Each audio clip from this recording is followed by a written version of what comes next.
and welcome to the Stanford ASES France podcast. With me, Jules Errard, where I sit down with the most influential voices in venture capital to give students, entrepreneurs, and anyone fascinated by innovation a front row seat to the insights of leading investors. Today, I sit down with Willy Braun, co-founder of Daphni and founding partner of Galion, one of the most influential investors in the European venture capital ecosystem. In this conversation, we discuss how he built two of the most well-known venture capital funds today, and we are also going to delve into his career as one of the most successful investors and unveil the philosophy that created his distinct approach to the markets. So this episode is full of timeless insights and hard-earned wisdom. I hope you enjoyed this conversation with Mr. Willy Braun. Well, Willy, first of all, it's a real privilege to have you here with us today, and you are the first speaker of this podcast, so thank you. I suppose to dive right in, I think a great place to start is if we rewind the tape back to the beginning of your journey. Many people enter finance or entrepreneurship, but maybe you can tell us what originally drew you to venture capital, and what were the influences that convinced you this was the right field where you actually wanted to build something. Hello, Jules. Thank you so much for having me, and very honored to be the first guest in your podcast. So in fact, like many journeys, I guess mine is very the fruits of luck, to be honest. I come from a family very far from the business world. Both my parents are in the military forces, so I was not at all destined to become a venture capitalist. And to be honest, I first considered joining the publishing industry. I was in love with books for my earliest ages, and I kept on reading books. I really loved it. But I quickly realized how slow and this business was. And the more I was speaking with people working on the publishing industry, the more I realized that there was really no room for me, and I would have needed way more courage and patience that I had. So basically, I find a way anyway to start my career with books. Anyhow, I in fact published a book about digital marketing in the early 2010s, and it was a book basically that spoke about RTB, the advent of real-time bidding and ad exchanges. And I did a lot of interviews of players, and especially there was a superstar in France called Criteo. And I interviewed someone who will become the co-founder of my first fund. And we spoke of Criteo, a company where that was led by my current co-founder today, Jules Errard. So so I think it was a lot of meetings and luck. And so after publishing this book, I organized a lot of events in the non-profit world. In fact, I co-led a non-profit in France called Startup Weekend that were happening in the US, and with a team of young volunteers, we hosted and facilitated a lot of organizations. So it was basically gathering 100 people during one weekend to have an experience of what it feels to work with complementary skill sets to work on innovative projects. So we tried to gather developers, designers, and business people for 54 hours of deep work with the mentors and juries. Some of them became famous. There was in my team Clément Casalo, who led Techstar in Boston for a long time, and Sacha Bostoni, who co-founded Jimmy Fairley, a very famous GNDB in France.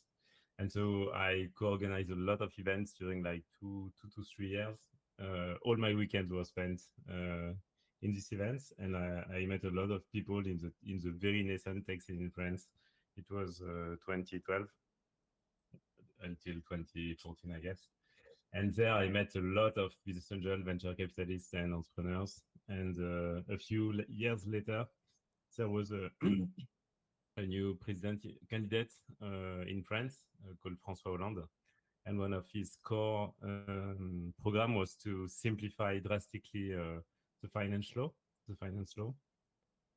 And a lot of us feared that with this simplification, there would be an omission of something very, very important for us startups, which is called BSPCE in France, which are basically stock options. And we said, okay, nobody has resources to do lobbying and to talk to policymakers. So we need to gather forces and to join forces between investor and tech funders. And basically, we co-funded a lobby of tech entrepreneurship in France. And I met a lot of the people behind this idea. We startup weekend with TEDx also that I co-organized at this time. And so they needed to have someone full time to develop it was a non-profit, develop this non-profit. And so I became the first general manager of France Digitale, where I stayed for 3 years. And I met there my future co-founder Marie Eklund, who was the first seed investor in Criteo and who will co-fund Daphni with me, Mathieu-Dex, who worked with me at France Digitale, and two other co-founders from Orpos Capital, Pierre-Eric Lebolici and Pierre-Yves Merschmann. And so in 2015, we co-funded Daphni. Okay, so yeah, amazing. Like you were actually deeply involved like in the entrepreneurship ecosystem like for at least 2 or 3 years, from what I understand, before like co-founded Daphni. And yeah, just maybe you can tell us how was it like started Daphni in 2015 with like 150 million management at the end of the year. Like how did you ended up going that far like at 26, I think? Yeah, I was quite. I don't accept how much was I was 28, I guess. I was 28 at the time. In fact, a lot of key strategic insights came from Marie Eklund. Basically, when she was a VC at Elia at the time, and she observed a lot of changes in the US tech ecosystem. She worked closely with Bessemer, and she went to New York and the Silicon Valley, and she was like, wow, so many innovative models are emerging there. That was, of course, Andreessen Horowitz with their platform model. That was also a big change with Y Combinator, which started to pitch itself as a seed investor and not as an accelerator. And there was a lot of basically movement also in terms of backgrounds of investors. A lot of people were coming from entrepreneurship or were tech savvy people. When most of investors in France were coming from the banking industry or from the private equity industry. And so basically we were saying, okay, there will be a huge change, especially as internationalization is happening in venture capital. Since our startup started to sell abroad, like basically there was a wave. The past champion were Banque Privée, Showroom Privé, Iliad, and it was mostly like local players. And you started to witness a new breed of startups, BlaBlaCar, Criteo, and so on, Rakuten. And so they were expanding in numerous countries and they were connecting themselves to the US ecosystem. And so we said, okay, because these investors in the US are playing new rules and are far more advanced than we are, we should really try to design a whole new model. We knew we couldn't raise 1 billion euros funds, so we couldn't pay like 100 people to help our portfolio company expand and bring them a lot of skills. So what we designed was a community-driven platform, and as the discussion went along with Marie and Mathieu at the very beginning of Daphni, what we realized was that venture capital is a lot around being attractive to entrepreneurs. And so basically you have to build a brand, you have to build desirability, you have to connect them to some networks. And in fact, even if it's a financial industry, the core components are in fact mostly marketing components. And so Matthew and I were coming from that background, building and managing communities, producing a lot of content. And so we said, okay, basically we'll try to have a very vivid and colorful brand. We'll rely on the forces of a lot of people that just want to push further innovation and to connect to new talents. And so we built Daphni. Yeah, no, it's amazing how you position yourself, yeah, as a precursor, I would say, to connect like investors and entrepreneurs.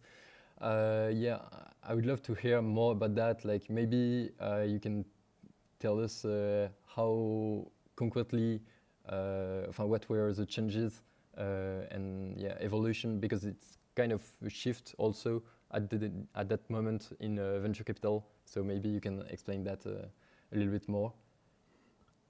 What we put in practice precisely? Yeah, exactly. With Daphni, okay. So basically, we thought, okay, let's try to design almost a new category or a subcategory. The first very obvious element was a lot of funds were called like capital partner, or just capital, and we said, okay, we need a simpler, more memorable brand name. So we identified and we found Daphni basically. Then we said, okay, we need to also apply the same code that any entrepreneur would do for their own company. So basically produce content, interview people, share knowledge, do a lot of meetups or co-host a lot of meetups. And so we were doing a lot of operations that at the time felt almost weird for our LPs. I remember that one of us thought we were just I don't know the English one. I think it, like in France it's called troubadour. I guess it's some kind of jokers basically. Yeah, like, I think so. Like basically he said we were clowns basically, and he was not fully wrong in the sense that we wanted to draw attention and we wanted to make a lot of noise and to connect a lot of people, and for that we needed to not take ourselves too seriously and to not just being very like too much analytical, especially because we were at very early stage. So basically starting by what are your market, what are your projection, what are your business plan, what are your unit economics, and doing the breakdown might be useful and might be even important for a lot of business model, but shouldn't be the starting point for sure. And what we shouldn't be in the eight, so in the rich neighborhood in Paris. We need to be where startups are based, so in the very center, in the Sentier, and we should be much more open basically and much more casual, which was quite funny because at the time I was always wearing a tie and a suit, and so I was the clown with the tie at that time. Okay, yeah, funny story. I mean, yeah, it's incredible to hear about that story and how you had this foresight of recognizing like kind of a turning point in venture capital, yeah, where investors are no longer distant financial backers, I guess. Yeah, the rest is history, but yeah, I would love to know what made you quit Daphni to build like your own VC fund. Yeah, just after Daphni. In fact, Daphni's we were at the very end of the investment period at the time, and basically there was three very strong diagnoses within the team. One of them was from Marie saying, okay, the world is on fire basically. We always have been build the city for good, build the city for good was our motto, but it was not a very structured approach, and we really didn't consider ourselves as like impact investors. We were way too much opportunist and not intentional enough to be in that place. And so she really wanted to do that, and we were all a bit in favor of this, but at the same time we love tech and we love some business that could be seen as neutral and not fully positive in terms of impact. and so there was a lot of debate. Then me and Kevin, that was the very first employee at Daphni, we are saying, okay, what we see in a more mature market in venture capital is the fact that there is an increasing specialization. It could be in terms of stages or investment scope. So basically, you can become a specialist. Let's say you do only deep tech, or you can say, okay, I do only seed, for instance. You could see that in the US with the advent of first round capital, for instance, or in the UK with Local Globe, or with Seed Camp also in Europe. So we were saying, okay, we were mostly a Series A fund at the time, but we had done a lot of very early stage plays with repeat entrepreneur. We called that pre-Series A at the time. It was very new, like now it's totally like it's a very standard for everyone. When you have a veteran of in your portfolio who is relaunching a company, basically almost all the fund we invest in it. But it was not as common at the time for a reason, which is a lot of entrepreneurs were still not repeat when now they have already built, sold, and relaunched the company.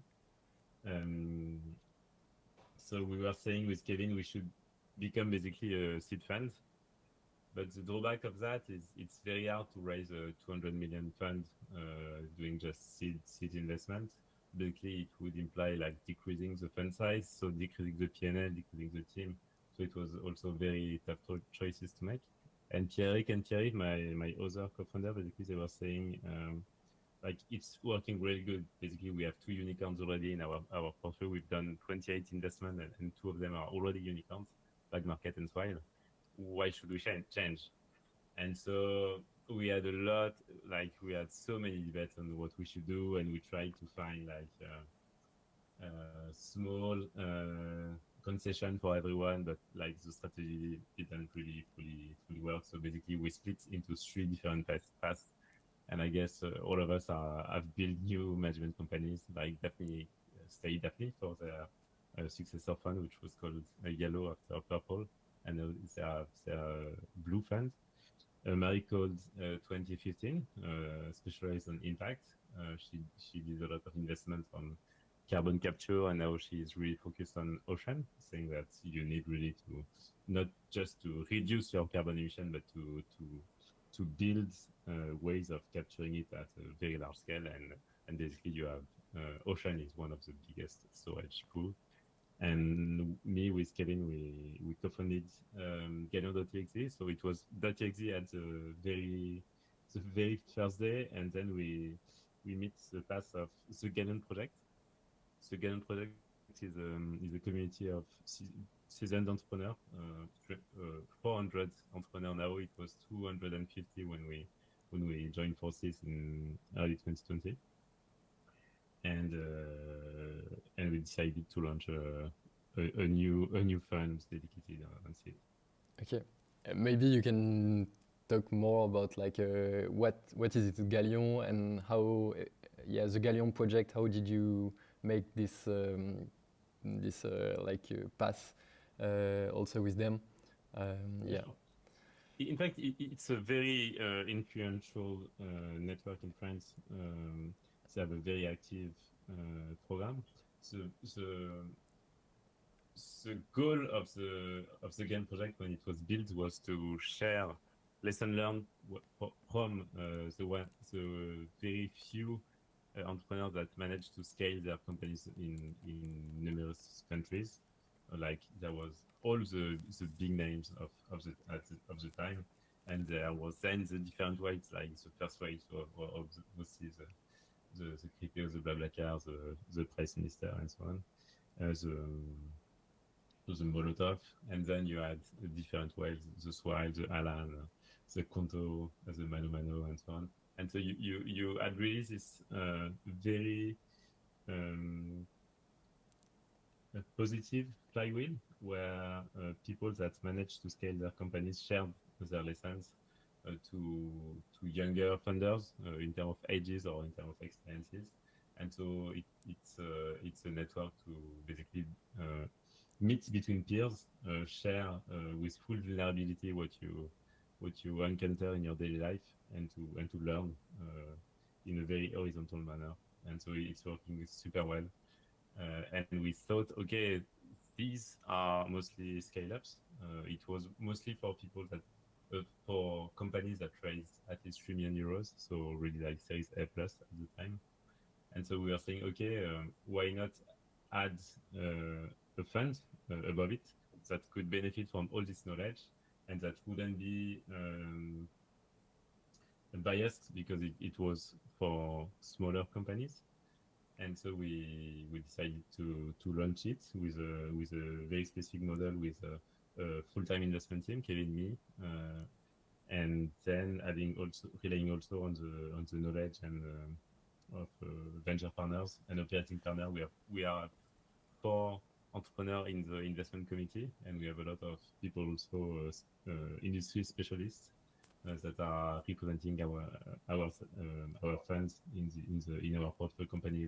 We today did 36 investments through 3 main pillars, which are health, deep tech more generally, but health in particular, human health and plant biology. Then AI infrastructure and dev tools. We did a lot of investment in that area. And then we have like AI native applications, like companies like Quantum doing a kind of penny lane for larger companies, or Gemini, like of RV for like GPT for lawyers, basically. Okay, interesting.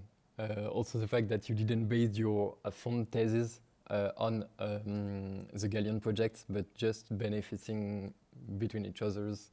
Like, yeah, very interesting. Following on that, yeah, I would love to know more about like your opinion on market dynamics, and especially, for example, how do you see the role of VC as a market maker? Do you usually invest alongside other funds or going against the market somehow?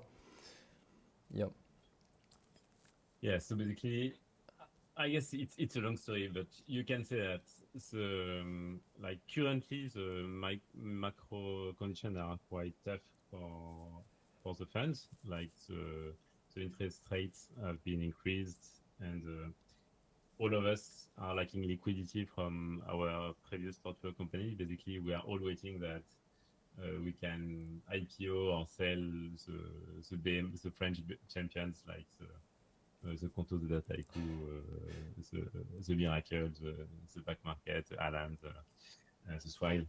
And so I think we have this very particular setup, but overall, you have a lot of funds and very skilled people in the venture market. So capital are available for very talented people, especially because national frontier have almost disappeared. It's very easy today to make a roadshow in London or in Germany or in Berlin or in Stockholm or in New York or in San Francisco. So basically, there is not like before you were raising in your own countries, often in your own city, and now like it's a larger pool, especially for AI companies.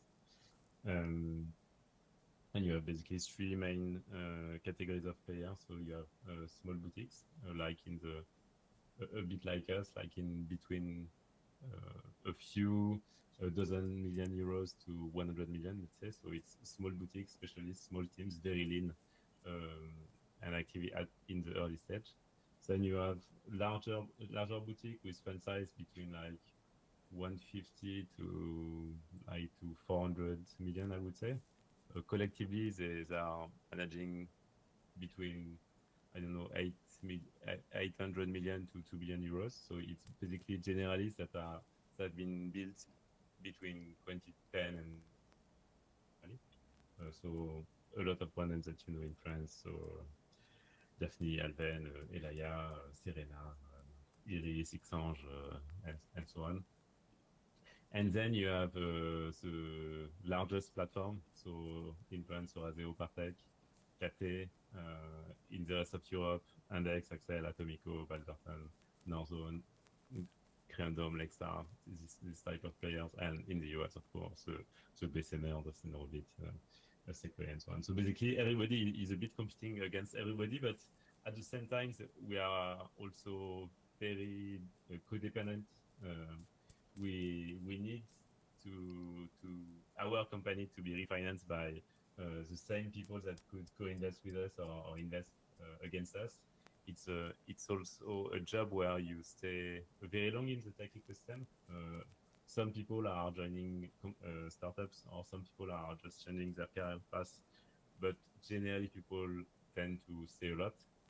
So basically, you are meeting every day your best friend and your worst competitor at the same time.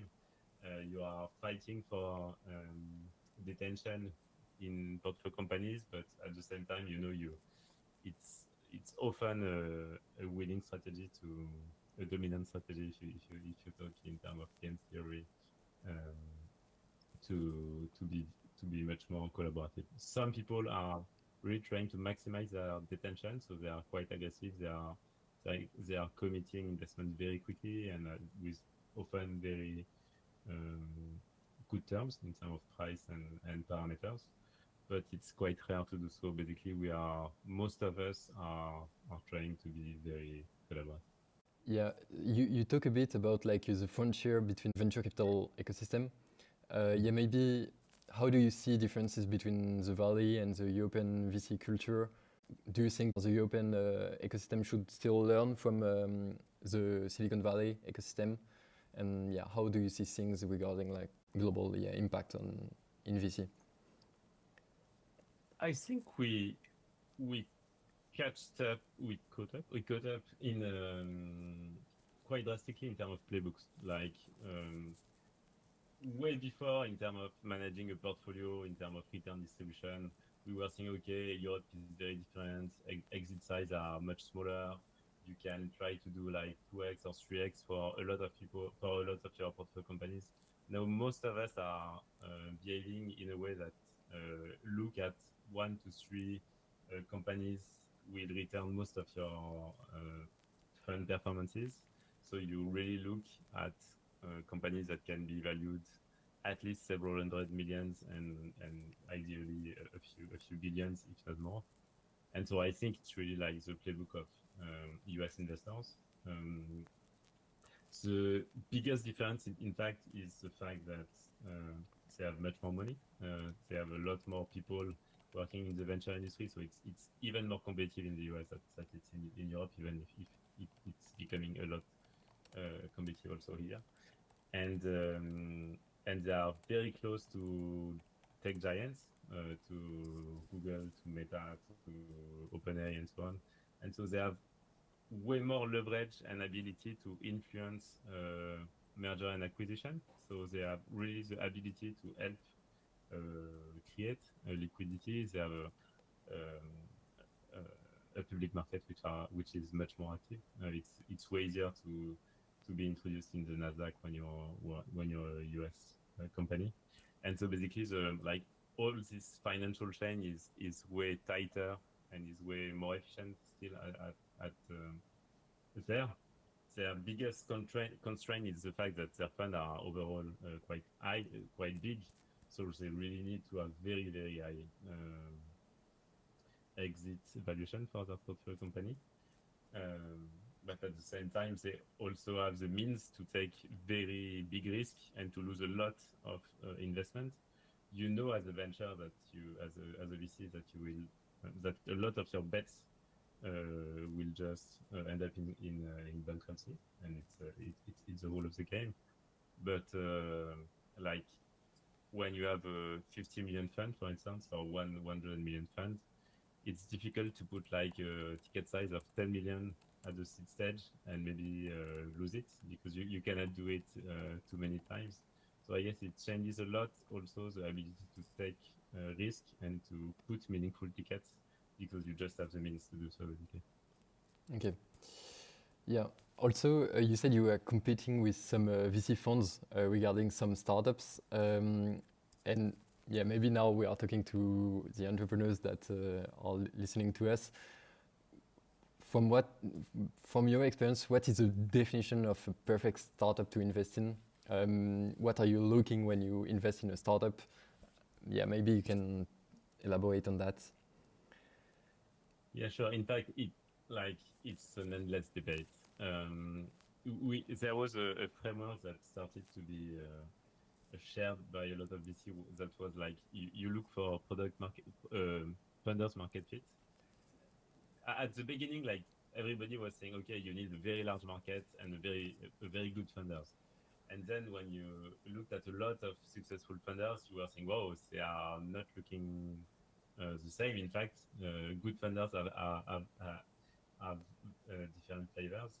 So we start to say, okay, maybe in fact you just need to have a funder that is adapted to a certain rule of the market. Like basically, if it's I don't know, if it's a product-led growth type of companies, which is quite rare because in the end it's almost always enterprise size. But let's say that the product usage is very strong.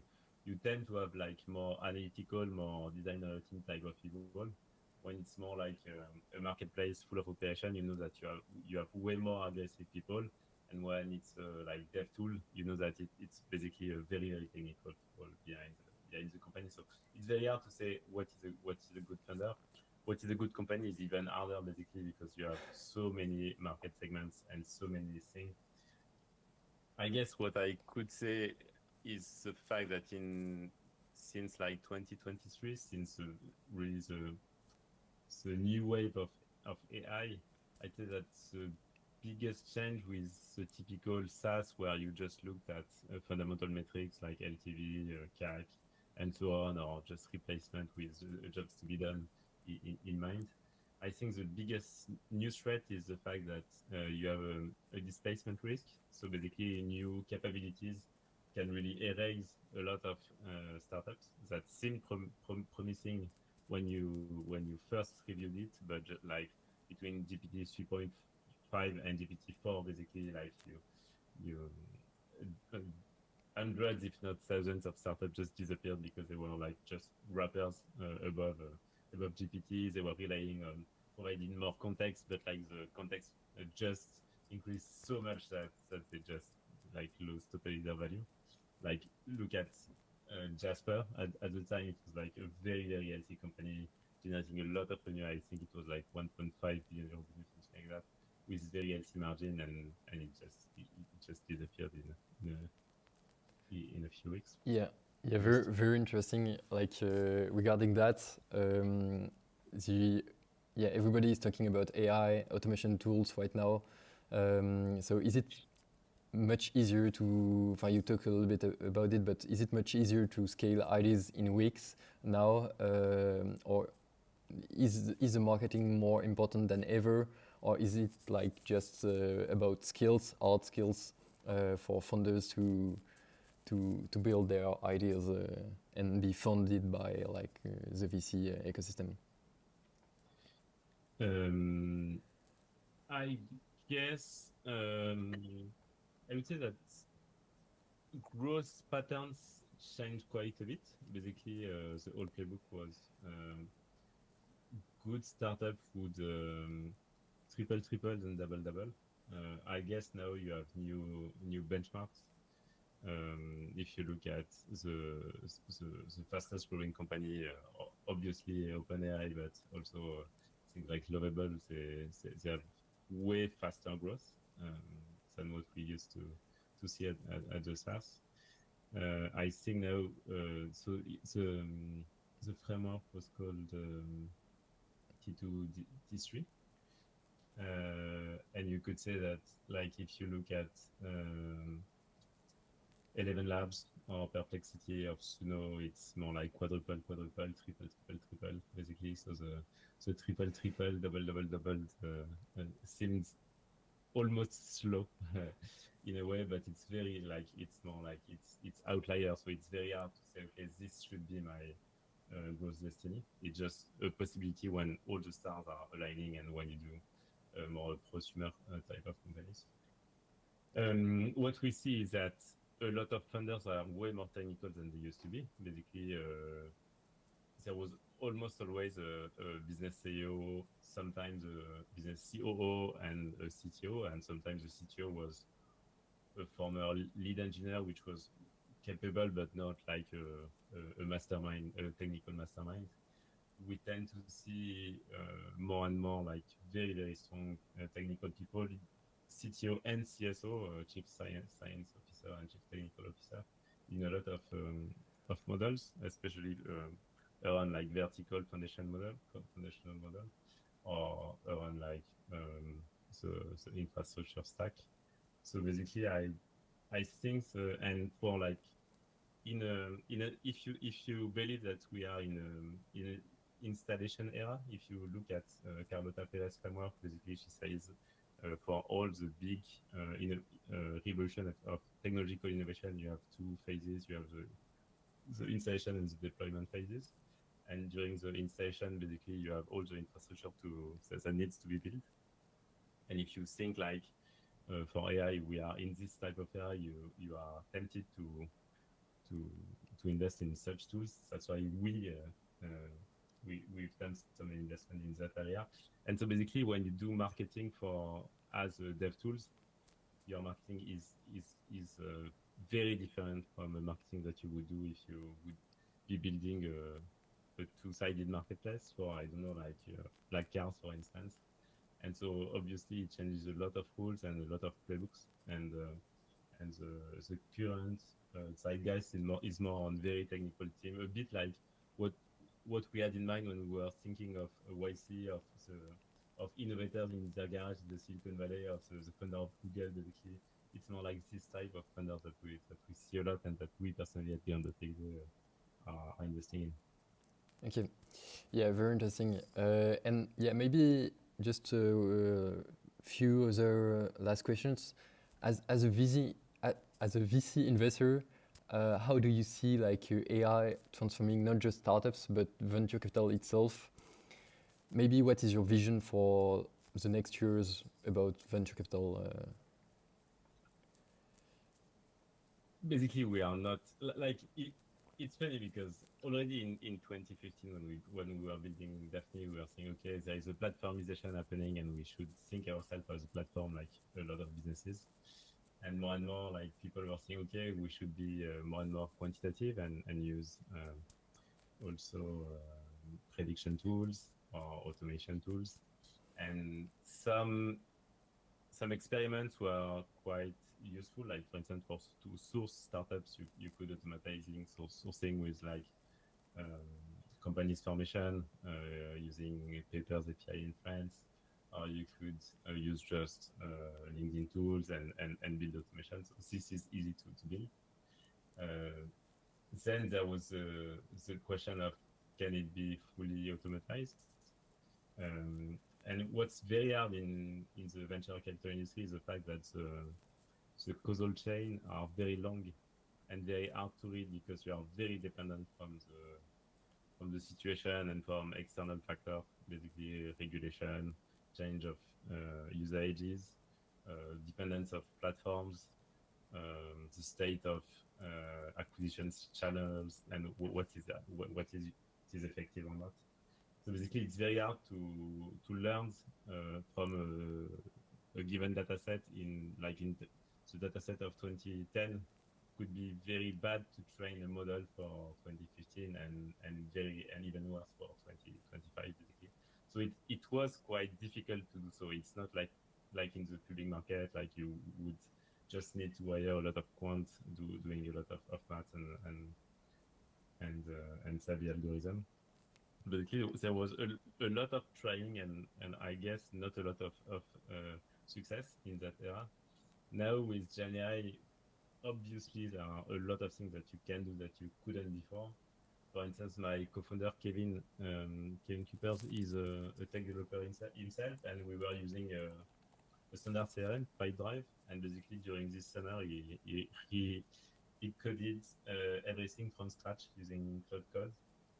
And now we have a very integrated tool that is analyzing companies, identifying automatically competitors, preparing questions, challenging some data that is shared. And so for sure, our operations are much more efficient than they used to be. And I guess like it's very hard to say what venture capital will be in the next few years, but we are for sure very impacted by technology as everybody. Okay, yeah, very interesting. And maybe just one last question. If tomorrow you could invest in one startup that is not already in your portfolio, which one would it be? Difficult question, I know.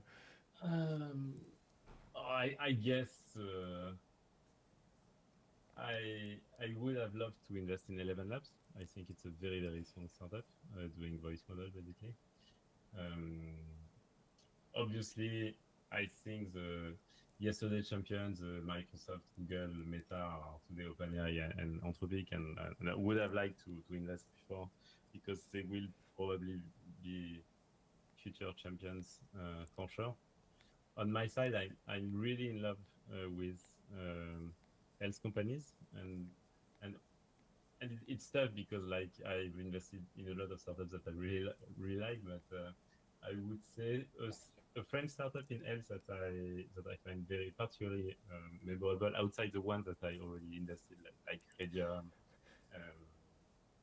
or Genra, or yeah, Biosciences, or One Biosciences, would be BioOptimus, which is a spin-off from Hawking, and it's a very, very strong foundation model for medicine. And I guess it's really worth having a look.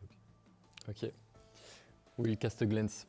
Well, Willy, thank you so much. I think we can close on that. I hope everyone will enjoy this conversation as much as I was, and maybe see you soon. It was a pleasure. Thank you so much, Jules.